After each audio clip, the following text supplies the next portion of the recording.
This is the Diary of Korn. Join us as we take you on our first trip across Latin America. Mexico City, Monterrey, Guadalajara, Santiago, Sao Paulo, and Caracas. We'd never been there before. We didn't know that so many people would come to see us play. The biggest show we've ever done in our career. We didn't know what to expect. This is your ticket into the middle of it all. Everything you wanted to know. Yo.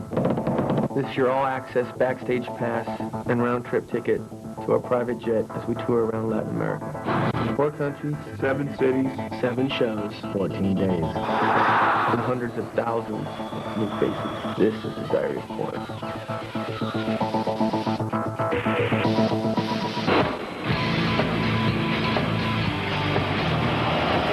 I've never been to Mexico before, and this is my first time, and I'm Mexican. I've been really happy just to be back out on the road again. That's what we love to do. That's what I love to do. I love to perform. To come back on the road in a different country is so different because in the U.S. the crowd's not as crazy as like when you come down here. It's just the best feeling to be able to play your music and see people enjoy it so much. When we hit a city, anywhere in the world, and seeing the response of the crowd, it's wonderful, it's beautiful, it's a dream.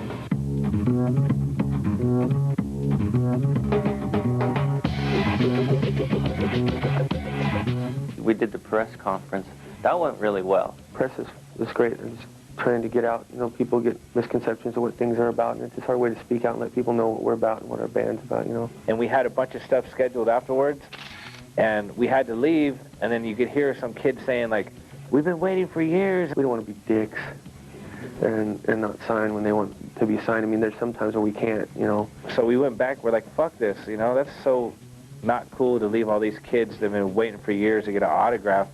It's going to take 15, 20 minutes of my life when they've been waiting for years. All of us know how it feels to be waiting for, you know, someone you look up to. I just remember when I was a kid, and it's just not cool to, like, let those kids down. Whenever there's a chance, we got the time, we do take the time, and we do it. You know, the autograph means more to them than my next interview doing a phoner with some guy doing an interview, you know. They can wait. And it's important to us. And there was an energy in the room, and that's pretty much what Korn goes on. We feed off energy in the room, like when we play live.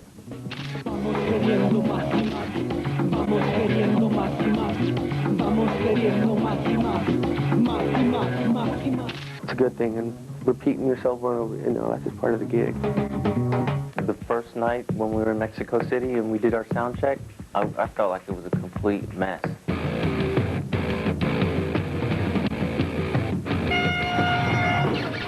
The first rehearsal in Mexico was a little shady because the place is so huge. I mean, it fits 50 to 100,000 people, and the sound was just bouncing off everywhere, and you couldn't really hear what key you're in, and the sub bass is so low that, I don't know, it just kind of shady. We just had to rely on the fans filling up the space.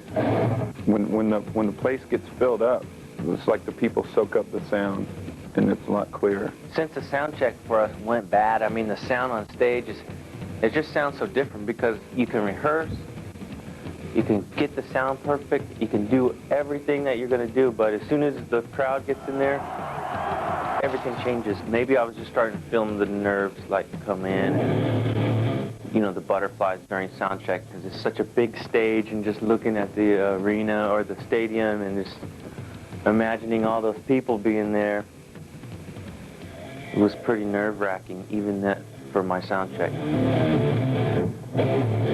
First impressions of Mexico are great. I don't know, I've had a great time since I've been here. I love Mexico. I love the culture.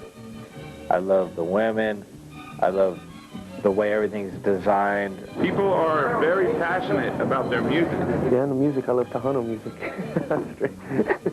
Los Tigres, the Norte, Los Bukis, all that stuff is awesome. See you guys tomorrow, big show day. First show in almost 2 years. Rock the house, Mexico, 50,000 people. I can't wait. Woo-hoo!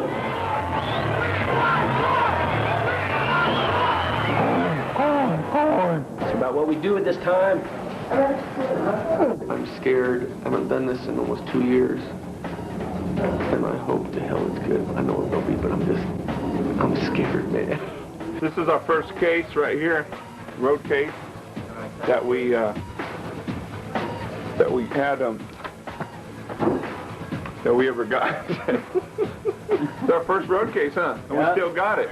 See, Jonathan moved up to a fancy Singer road case. Didn't shoot half. We kept the regular one because we're keeping it real.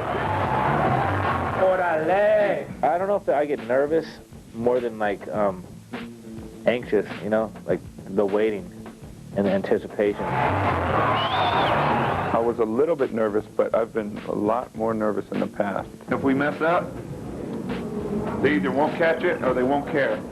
So that's what I keep thinking about. Just kind of put myself in a different space. This is me pumping up before the show. This is me punching him before the show. Ow, ow, ow! I can't really get a massage on the show day.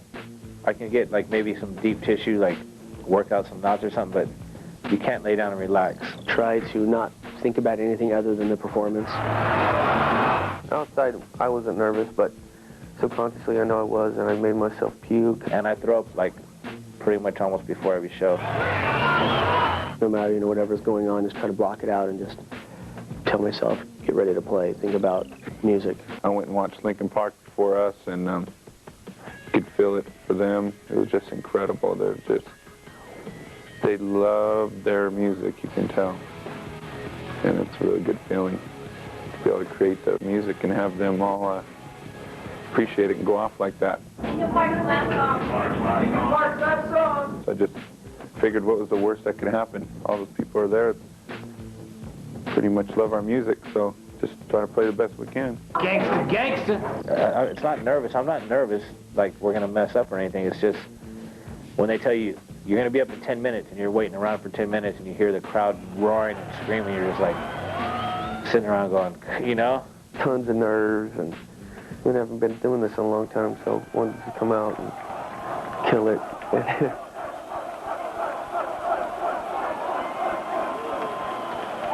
Hey man, we can fucking kill that shit, right, homie?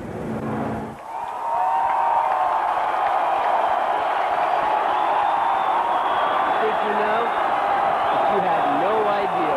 This is what it's about right here, baby. Watch this. Well, after not playing for 2 years, it was definitely a kind of a victory march.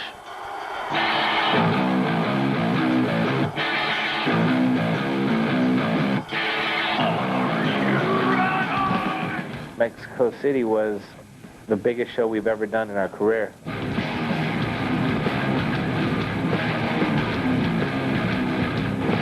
It felt great. I felt back. Like, this is what I'm supposed to be doing, entertaining people. The show in Mexico City was outrageous energy. It was crazy. Comparable to maybe some of the big summer festivals in Europe or maybe Woodstock.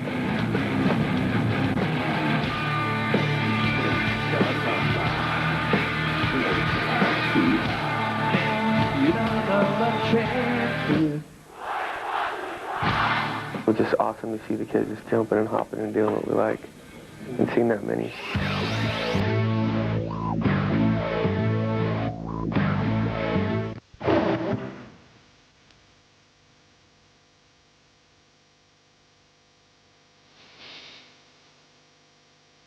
I definitely think that more bands should come down to South America because it's fun and it's not like, touring other places where it's really hard.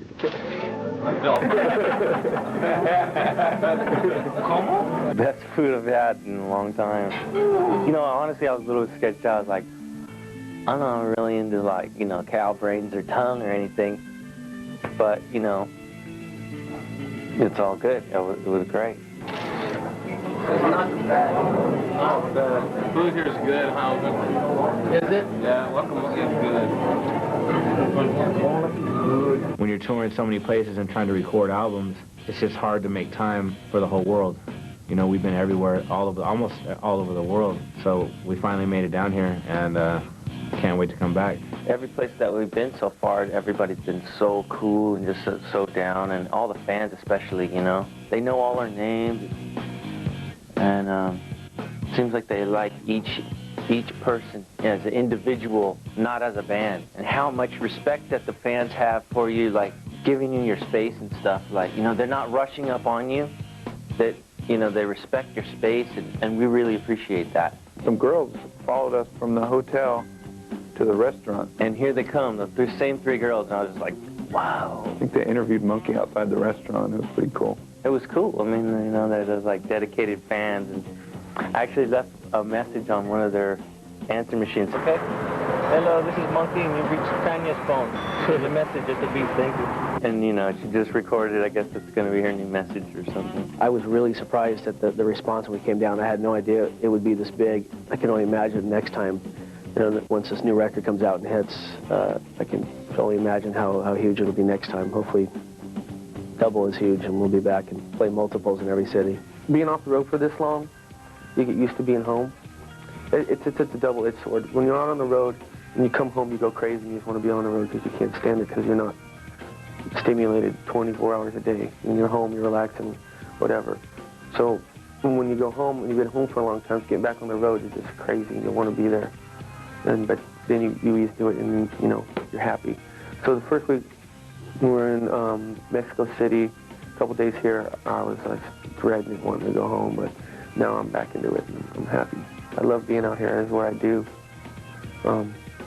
It's just, you know, switching yourself up, switching the modes. It's just the best feeling to be able to play your music and see people enjoy it so much. It's a good feeling going, you know, city to city, just killing it on stage and leaving, just knowing you left your mark there and an impression you made on people. It feels really good. I miss that. It's the best feeling in the world. I'm Korn's biggest fan. It's weird, I'm in one of my favorite bands. I've seen and I watch our shows, and it's totally different from what other bands do, you know. I think we come out there, and we've been doing this for so long, we got to kind of respect. Kids see what we started. It's like, if, you know, I don't know, it's just what we do, and when we come out there, we do it in our way, and it comes across.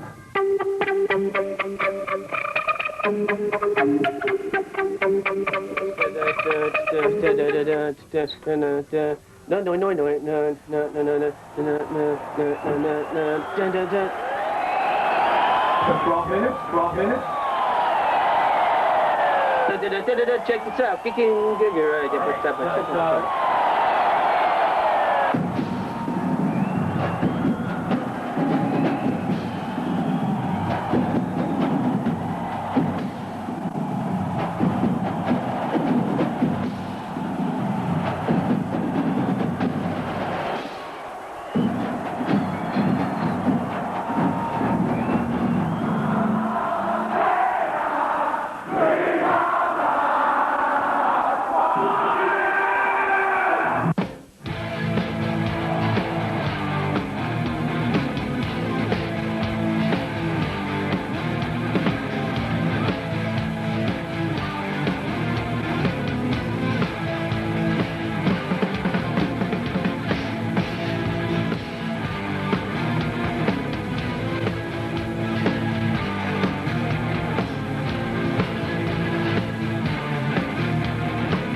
I think music's always been like a drug or an escape for people. When you listen to it, you go somewhere and you don't want to think about your problems.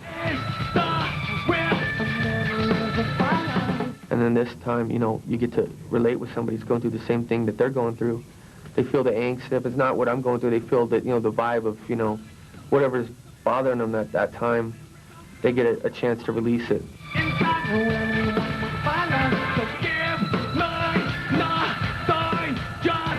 Sometimes right off I'm all, okay, I know what I'm trying to get out, but most of the time it's my subconscious probably just talking, and things that are going on internally within myself that honestly I don't like dealing with, and I don't like thinking about, and I don't want to deal with. So I just bury it down, and this is the way that I get it out.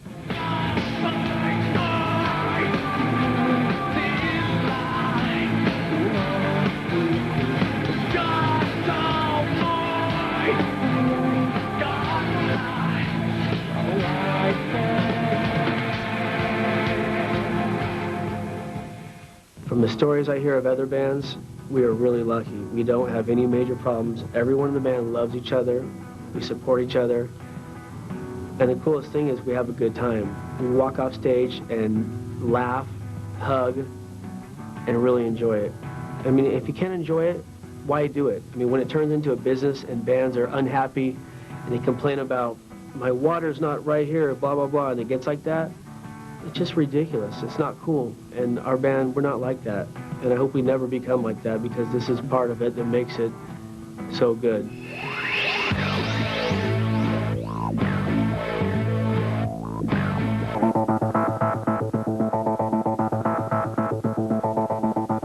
Once we finish recording the record, we mix the whole record.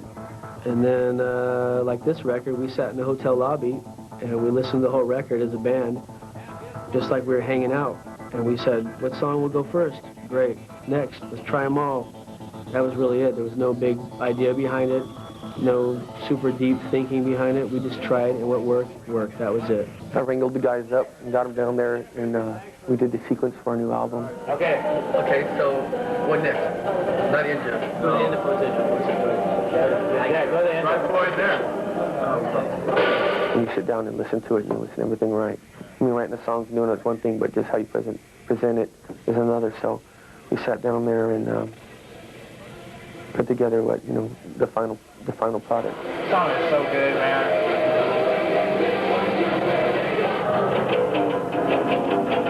It's done now. It's finally done. So you saw the completion of a lot of hard work. It was a special moment for us. So we traveled down here to South America on a private 737 plane. It's pretty ridiculous. That's the only way to go, man. I'm spoiled. I ain't going commercial no more, man. It's the best way to travel in the world. Private jet, you can do anything you want. It's not something that we take for granted. It really is amazing. Just a plane ride for a few hours. Sit around and think about, wow, can you believe what we are doing? Private jets are cool, you know. There's no rules. It's incredible. I mean, I've been around the world. I've seen the lives of people around the world, and just traveling the way we do, living the way we do, it makes every day so enjoyable.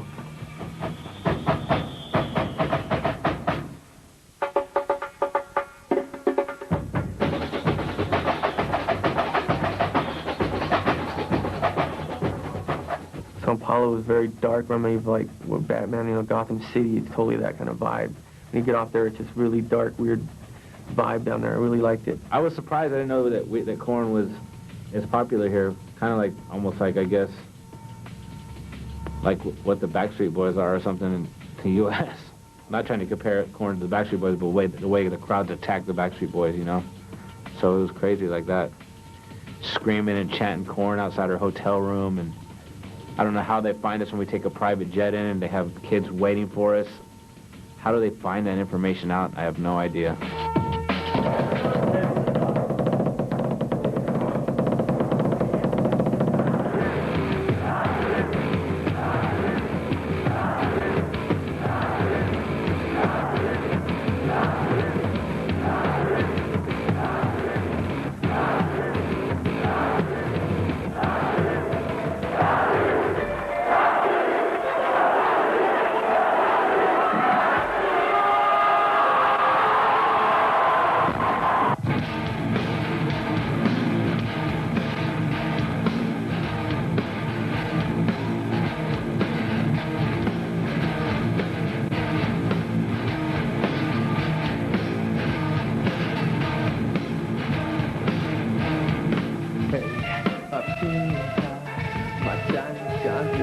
I think when you come down to South America, Latin America, there's not that many bands that come down here, so people are grateful that you come down, and they're even more excited because they don't get to see it every time, you know.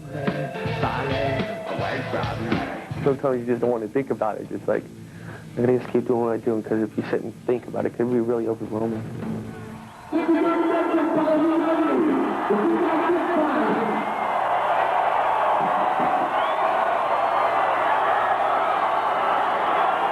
Dripping with sweat. It's like, and then I threw up twice. so hot, I kept drinking water and it started getting full, but I think I ate too close to showtime. You know? It was fucking hot. If you think you know, but you have no idea. Here we go.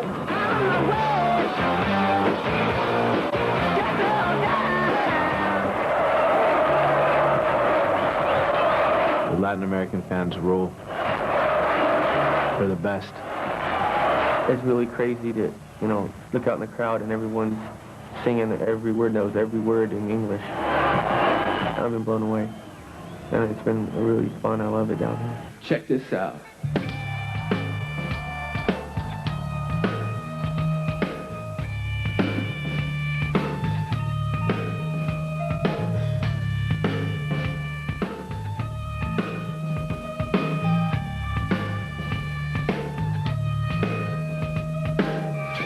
Takes a part of me, something lost in the boxes. Every time I start to believe, something taken from me. Everything came right back to me, and I was feeling great. I think we did a really good show. Thank you very much, Santiago. We'll see you all next time. That was a rough one. I had to poop a little bit up there, but I held it. Sure, dog. You did?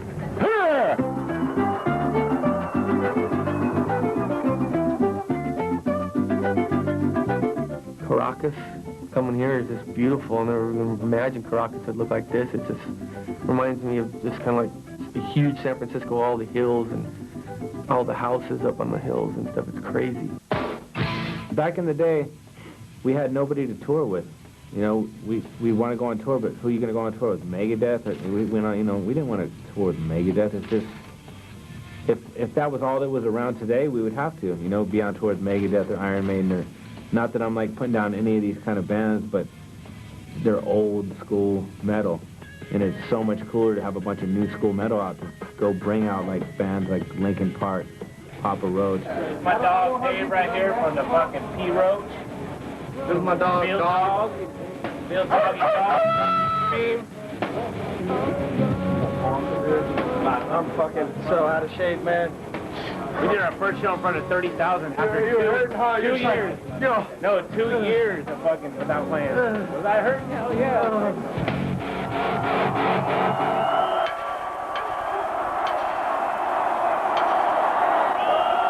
Last show of the tour here in Venezuela. We're ready. I think you know, but you have no idea until you get on stage with all them people out there.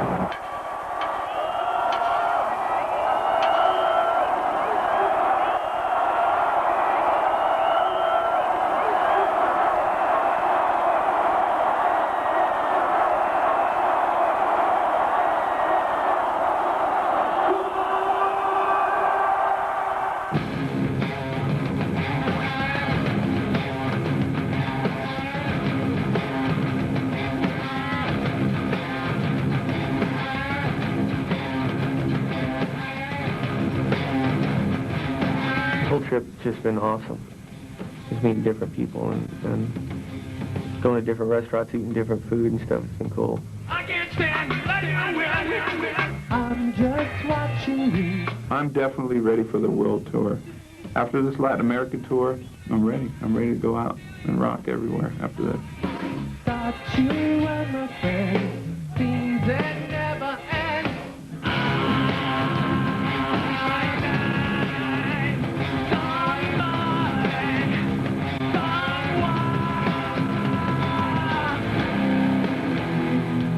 When I get back, I doing a lot of stuff, just getting ready for it, getting myself in shape and working hard and doing what I've been doing, and I'm ready. I'm just going to come out with a vengeance, you know.